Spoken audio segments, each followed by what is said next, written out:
आपने अपने घर में अपने बूढ़ों से ये सुना होगा कि पहले दुनिया कितनी अच्छी थी, आज कितनी खराब हो गई है। पर क्या कभी अपने बुजुर्गों के इस स्टेटमेंट की जांच करने का प्रयास किया? अगर कभी आप ऐसा करने की कोशिश करेंगे तो आप जानेंगे कि सत्य ना सिर्फ बुजुर्गों की इस बात से दूर है, बल्कि लगभग उल्टा है। एक उदाहरण से इसे समझने का प्रयास करें। ज्यादा नहीं, सिर्फ 70 साल पीछे चलते हैं अपने ही देश में। 70 साल पहले भारत आज की आबादी से कहीं ज्यादा और ज्यादा प्रतिशत में लोग अनपढ़ थे। छुआछूत तब के भारत के जीवन की एक सच्चाई था। भारत जीडीपी के हिसाब से दुनिया के सबसे गरीब देशों में से एक था। चलिए आज के भारत के विषय में कुछ बात करते हैं। आज के भारत में छुआछूत लगभग खत्म हो चुकी है। भारत दुनिया के सबसे गरीब देशों में नहीं है। 7% से ज्यादा ऊपर की जीडीपी ग्रोथ है। लगभग 70% आबादी पढ़ी लिखी है। यही नहीं, दुनिया के सबसे ज्यादा इंग्लिश बोलने वाले लोग भारत में ही हैं। तो आपने देखा कि जब हम अपने फैक्ट पर ध्यान देते हैं तो हमें दुनिया की तस्वीर कुछ और ही नजर आती है।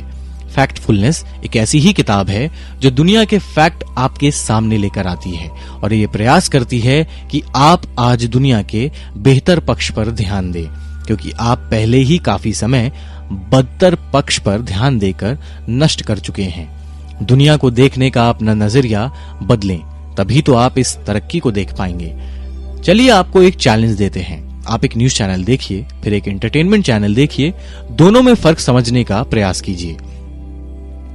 आज की दुनिया में न्यूज चैनल एंटरटेनमेंट चैनल की तरह काम कर रहे हैं। जर्नलिस्ट का काम है आईना दिखाना और समाज इसी आईने से अपना चेहरा देख सकता है, चाहे वो चेहरा अच्छा हो या बुरा। हम और आप क्या कर सकते हैं जब ड्रामा से भरे हुए इस जर्नलिज्म में फैक्ट की कोई जगह ही ना हो? और जब जर्नलिज्म हमारे सामने फैक्ट ही नहीं लाएगा तो हमें दुनिया की असली तस्वीर कैसे नजर आएगी? फैक्टफुलनेस एक ऐसी ही किताब है जो फैक्ट के माध्यम से दुनिया की असली तस्वीर दिखाने का आपको प्रयास करती है। ड्रामा से भरा हुआ जर्नलिज्म आपको समाज की धुंधली तस्वीर बेचने की कोशिश करता है, जिसमें आपको लगता है कि दुनिया पहले के मुकाबले बदतर स्थिति में है। पर अगर आप ये सच है तो आपको अपने आप से पूछना होगा, अगर आप दुनिया बदतर स्थिति में है तो पहले से कहीं ज्यादा पढ़े लिखे लोग क्यों हैं? गरीबी पहले से कम क्यों है? अरे भाई, आदमी की औसत उम्र कैसे बढ़ रही है? और आज पहले के मुकाबले महिलाएं पुरुषों से कंधा मिलाकर काम क्यों कर रही हैं? इन सबको देखकर तो यही लगता है कि दुनिया पहले से कहीं बेहतर स्थिति में है। 21वीं सदी में हम ग्लोबल इकोनॉमी में जी रहे हैं। सरल शब्दों में कहें तो आज के देश में व्यापार देश की सीमा में नहीं रुकता। इसे ग्लोबल इकोनॉमी ने बहुत बड़ी जनसंख्या को गरीबी रेखा से ऊपर लाने का काम किया है। आज 10 में से 9 लोग गरीबी रेखा से ऊपर रहते हैं। सिर्फ 200 साल पहले 10 में से 9 लोग गरीबी रेखा से नीचे रहा करते थे। ये तरक्की नहीं तो और क्या है? लेसन 1, जब दुनिया गोल है तो ईस्ट वेस्ट में फर्क क्यों? अगर आपको कोई कहे कि पिछले 20 सालों में दुनिया की गरीबी आधी हो गई है तो इस पर आप क्या कहेंगे? विश्वास नहीं करेंगे। पर भाई साहब, सच तो यही है। हम सब समझ सकते हैं कि आप इस पर विश्वास नहीं करेंगे, क्योंकि आपको इस फैक्ट से कभी अवेयर नहीं कराया गया। कभी कभी इस हालत को देखकर लगता है कि आज भी हम स्टीरियोटाइप की दुनिया में जी रहे हैं। ईस्ट वर्सेस वेस्ट का स्टीरियोटाइप ऐसा ही है। अगर हम आज ग्लोबल इकोनॉमी के दौर में हैं तो फिर भी कुछ लोग ऐसा कहते हैं कि पश्चिमी दुनिया पूर्वी दुनिया से अलग है, या फिर developed countries versus developing countries वाला फंडा। इन्हीं मिसकंसेप्शन के कारण पश्चिमी के लोगों के दिमाग में पूर्व के लोगों के लिए कई स्टीरियोटाइप हैं, ठीक उसी तरह जैसे कि पश्चिम के लोगों के विषय में पूर्व के लोगों के दिमाग में कई स्टीरियोटाइप है। जबकि फैक्ट तो यह है कि हमारे बीच में जितने डिफरेंसेस हैं उससे ज्यादा कहीं समानताएं भी हैं। ईस्ट या वेस्ट या फिर डेवलपिंग वर्सेस डेवलप्ड कंट्री का कॉन्सेप्ट कुछ लोगों के दिमाग की उपज है, जिसका कोई आधार ही नहीं है। चलिए इसको उदाहरण से समझने की कोशिश करते हैं। क्या मैक्सिको वेस्ट में नहीं है? फिर डेवलपिंग कंट्री कैसे है? क्या जापान ईस्ट में नहीं है? फिर डेवलप्ड कंट्री कैसे है? तो भाई साहब, दिखावे पे ना जाएं, अपनी अकल लगाएं। शिशु मृत्यु दर किसी भी देश के विकास का एक महत्वपूर्ण स्केल होता है। 1965 में शिशु मृत्यु दर के आधार पर दुनिया में 125 विकासशील कैटेगरी में रखे गए थे देश। वहीं आज शिशु मृत्यु दर के आधार पर केवल 13 देश इस कैटेगरी का हिस्सा हैं। लेसन 2, हमारे नकारात्मक इंस्टिंक्ट हमारे मिसकंसेप्शन की जड़ हैं। कम आय वाले देशों के प्रति हमारी नेगेटिव सोच हमें सच्चाई से कहीं दूर ले जाती है। उदाहरण के लिए, कम आय वाले देशों में भी लगभग 60% लड़कियां आजकल शिक्षा प्राप्त कर रही हैं और इसी को आगे बढ़ा रखकर देखा जाए तो कम आय वाले देशों में 30 वर्ष की उम्र वाली लड़कियों ने कम से कम 9 साल पढ़ाई में दिए और पूरी दुनिया का एवरेज इससे सिर्फ 1 साल ज्यादा अर्थात 10 साल का है। हमको पता है कि इस बात पर आपको विश्वास करने में थोड़ी कठिनाई हो रही है क्योंकि आज के दौर में आपका इंस्टिंक्ट नेगेटिव है, इसलिए आप गरीब देशों को नेगेटिव नजर से देखने की कोशिश करते हैं और यही चीज नेगेटिव कहलाती है। नेगेटिव इंस्टिंक्ट आपको ये भी कहता है कि दुनिया पहले से कहीं ज्यादा बदतर है, जबकि फैक्ट ठीक इससे उलट है। आप कोई भी पैमाना उठाकर देख लें, चाहे वो गरीबी की दर हो, शिशु मृत्यु दर हो, इंसान की औसत उम्र हो, हर जगह हालात पहले से कहीं बेहतर नजर आते हैं। परंतु न्यूज चैनलों में रात दिन नेगेटिव खबरें ही देखते रहते हैं और ये नेगेटिविटी आपके नेगेटिव इंस्टिंक्ट का कारण बनती है। आप याद कीजिए पुराने समय को कि आप कितनी कम न्यूज देखा करते थे, केवल एक न्यूज़पेपर पढ़ा करते थे, परंतु इंटरनेट के जमाने में आज पूरी दुनिया की खबरें आपके सामने हैं। आप माने या ना माने, नेगेटिव खबर पॉजिटिव खबर से ज्यादा अट्रैक्टिव होती है, इसलिए आपका ध्यान उसकी ओर पहले जाता है और यही सारी नेगेटिव खबरें धीरे धीरे आपके दिमाग में इकट्ठी होने लगती हैं और आपको एहसास कराती हैं कि दुनिया पहले से कहीं ज्यादा खराब स्थिति में है, जबकि सच ठीक इसके उलट है। उदाहरण के लिए, आपने एक खबर तो सुनी होगी कि हाल में किस प्रदेश में आई बाढ़ में कितने लोग मारे गए, पर क्या आपने कभी ये सोचा कि कितने लोगों को बचा लिया गया होगा? इसकी संख्या संभव ही मरने वालों की संख्या से ज्यादा होगी। आज की दुनिया में सस्ती सामग्री से बने घर भी पहले के मुकाबले में कहीं ज्यादा मजबूत हैं, जिसके फलस्वरूप प्राकृतिक आपदा या नेचुरल डिजास्टर से होने वाली नुकसान की मात्रा भी पहले से काफी कम है। तो भाई आप ही बताइए, दुनिया बदतर हुई है या बेहतर हुई है? लेसन 3, दुनिया के सारे आंकड़ों को सीधी लाइन में देखने का इंस्टिंक्ट एवं साइज इंस्टिंक्ट हमें दुनिया की गलत तस्वीर दिखाता है।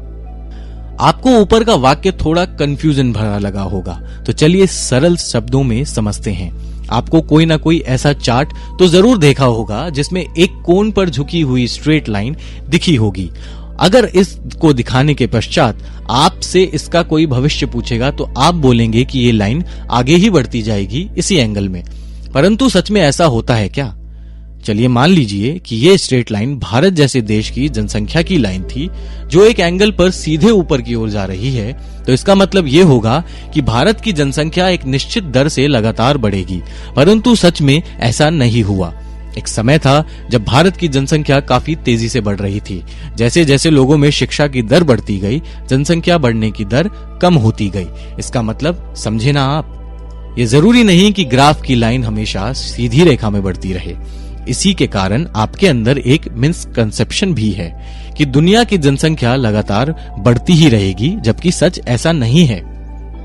यूनाइटेड नेशन के अनुसार अगले 40 सालों में दुनिया की जनसंख्या में वृद्धि लगभग रुक जाएगी।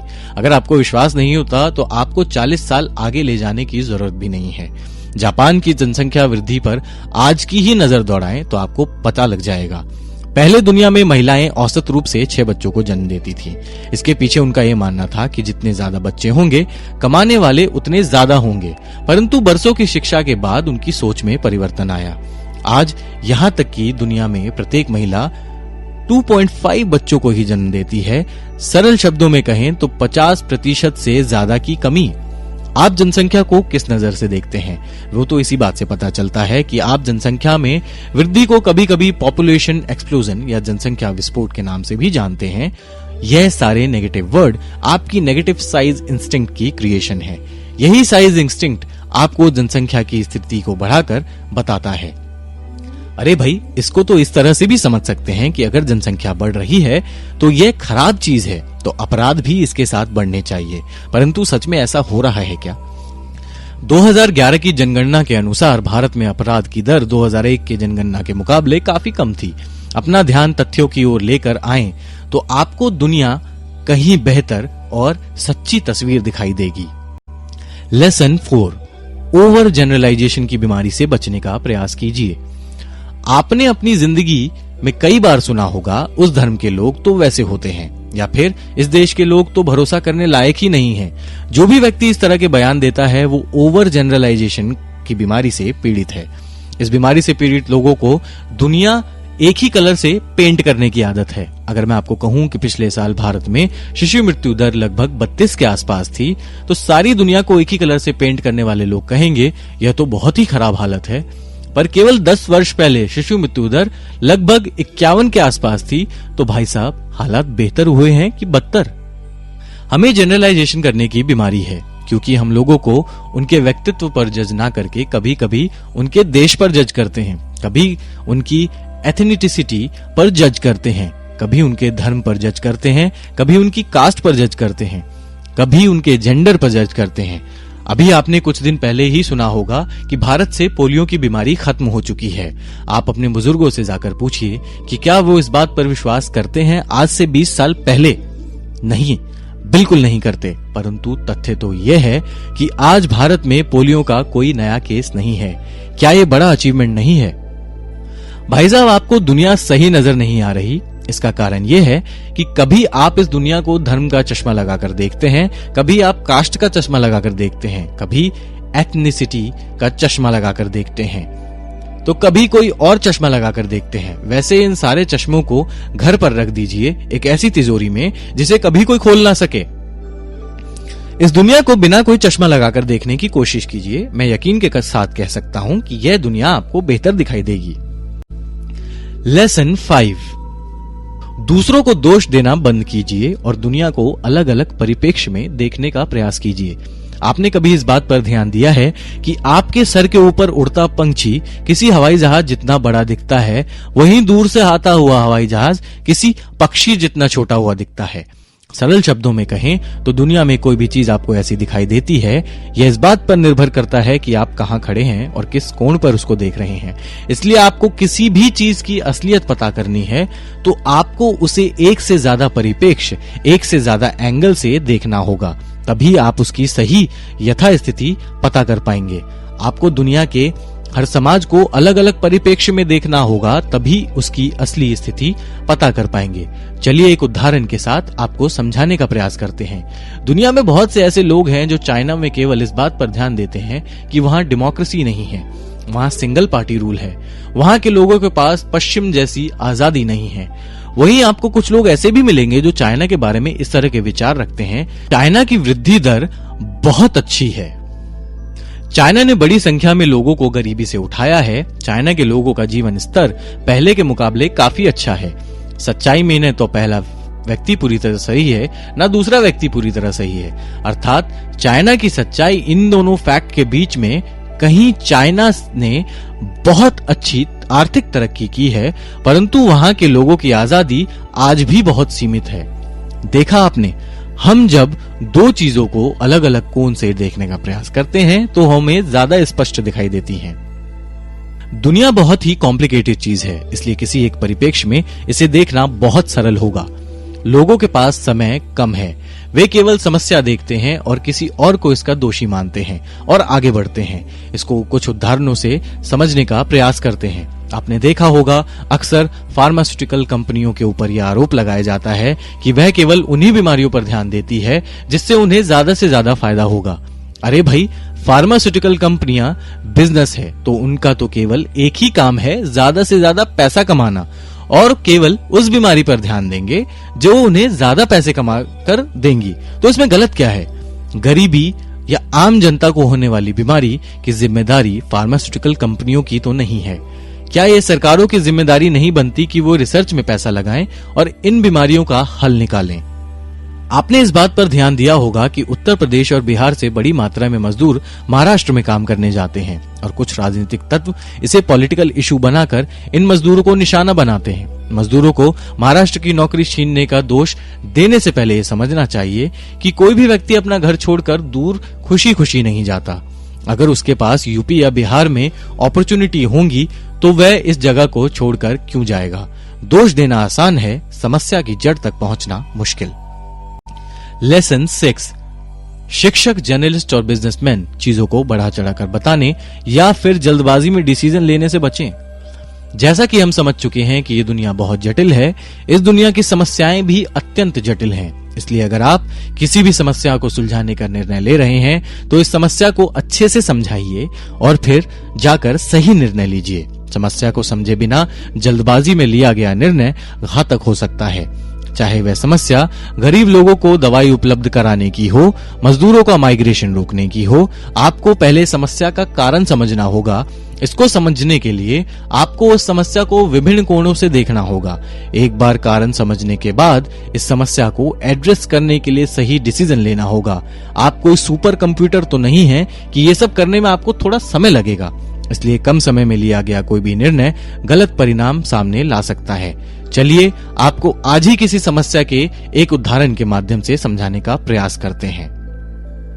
आप सबने टेस्ला का नाम तो सुना ही होगा। इस कंपनी ने इलेक्ट्रिक कारों की दुनिया में एक क्रांति ला दी है। आज की इलेक्ट्रिक कारें सामान्य कारों जितनी ही तेज हैं एवं पहले की इलेक्ट्रिक कारों के जैसे इनकी रेंज भी कम नहीं है। तो इसका मतलब निकला कि इलेक्ट्रिक कार आज की किसी भी डीजल एवं पेट्रोल कार के साथ मुकाबला कर सकती है।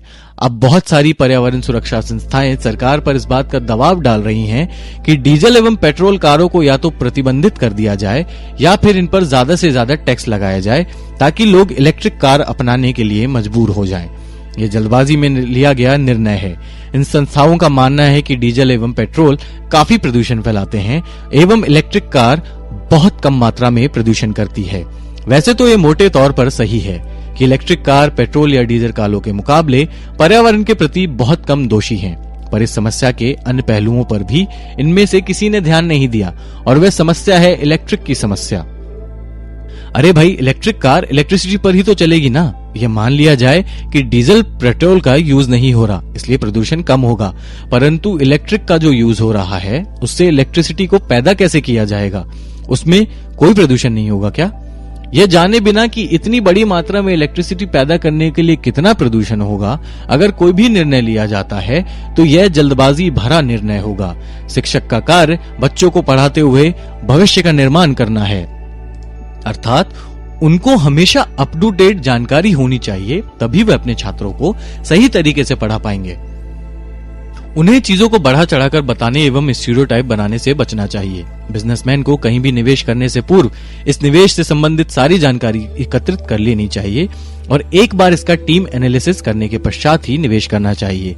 पूरी दुनिया का वर्ल्ड व्यू आज की मीडिया द्वारा बताई गई जानकारी के द्वारा ही बनता है, इसलिए जर्नलिस्ट की जिम्मेदारी बनती है कि वो हर घटना को मल्टीपल व्यू से देखें और तभी अपनी रिपोर्ट तैयार कर जनता के सामने प्रस्तुत करें।